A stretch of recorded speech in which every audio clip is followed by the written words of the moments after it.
Meanwhile, here at home, the Republican-controlled House voted last night to include dozens of controversial amendments to the National Defense Authorization Bill. Among the measures are limits to the DoD's diversity initiatives and the approval to roll back a Pentagon policy that guarantees service members access to abortion.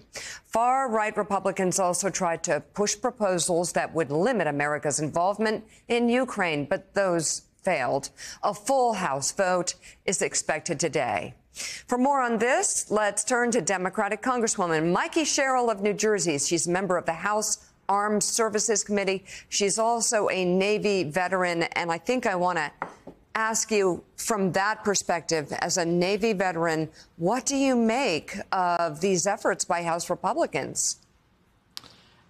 You know, Mika, it's really hard to know what to make of these horrible amendments that we saw last night. We passed this bill that we've passed in a bipartisan way for almost 6 decades through the House. We passed it out of committee with just about everyone on the committee voting for it, widely bipartisan. And then we get it on the floor, and because the Republicans have really ceded so much power in places like the Rules Committee and then certainly on the floor to the far-right extremists in their conference, we saw this addition of amendments that just are unsupportable. Things like saying if you are a service member and you need to travel for reproductive health care or an abortion, we're not going to support that. Even if the state you're in, such as Texas, with about 120,000 service members, doesn't offer full reproductive health care. It's really shocking to see a travel ban, to see the DEI programs unfunded.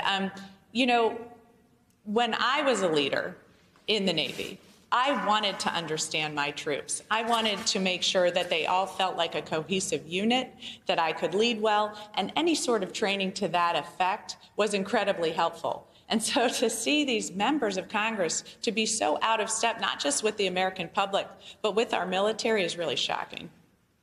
Congresswoman, it's good to see you this morning. You're going to be testifying, in fact, on the other side of the microphones about the importance of getting this legislation through, given your experience, as Mika said, flying helicopters in the United States Navy.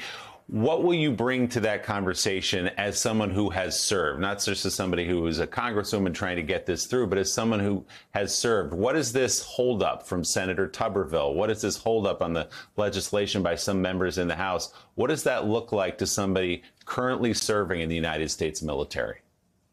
Well, Willie, I'll go you one better than coming at this as someone, as a woman who served in our armed forces. And I'll talk to you as a mother who has a daughter that is considering serving in our armed forces, and what that looks like to a 17-year-old, what that looks like to someone from New Jersey who's contemplating getting orders to anywhere across the country or across the world. I served in Corpus Christi, Texas, when I was in the military. She very well could do that and doesn't have a choice. That is your duty, to follow the orders where the military needs you. And so a young woman contemplating serving in a state that doesn't provide abortion services, and we now know that 46% of the country doesn't provide that. So 46% of the women serving don't have access to that where they serve. So, you know, here she is looking at this possibility. Here we are in the military in a recruiting shortfall, and she's looking at what the United States Congress is doing, saying they might ban her from traveling out of state to seek abortion care. What do you think that does to the young men and women who want to serve? What do you think that does to the young black person who wants to serve and is being told basically that, no, we're not going to really lift a finger to make sure that when you come into our military, you feel like you're a part of the team, and we want to make sure your leadership has you as part of the team? What do you think that does? What do you think it just does to young people in general when they're saying, look, I like a diverse workforce, I want to serve, I want to have access to good health care, but man, this military looks like it's taking huge steps backwards. I don't see myself in this military. It's crazy. Congresswoman, we shouldn't have to make the case, I think, anymore for diversity. There are just so many studies around the world now that show that organizations with more diversity in them perform better, whether they're corporate organizations, whether they're militaries, whether they're governments. But it seems that that's kind of the situation that we are in. You've served around the world. You know the intelligence of all of this.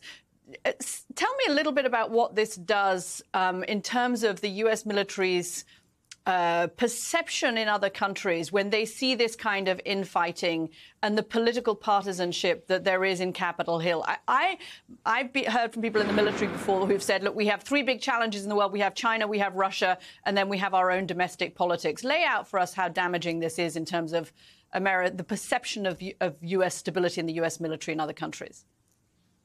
Well, let me just say, if I, an American citizen, born here, I've lived here my entire life, if I am standing on the floor of the House fighting simply to have our service women and military families have access to choice, have access to good health services, and I don't understand what the heck I'm hearing from the other side of the aisle, if I am hearing members of Congress use language that I don't think has been heard on the floor of the House since maybe the 1950s. If I am standing there thinking, what the hell is going on in this body right now, I can only imagine what people outside of this country are thinking.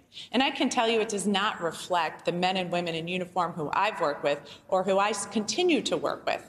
It does not reflect their priorities. It does not reflect their sensibilities. And it certainly doesn't reflect the greater portion of Americans I know who want to make sure we have the world's best fighting force with men and women who feel committed to our military and men and women who know that the people of America support them. All right. Democratic Congresswoman Mikey Sherrill of New Jersey, and Navy veteran, thank you so much for your insights this morning.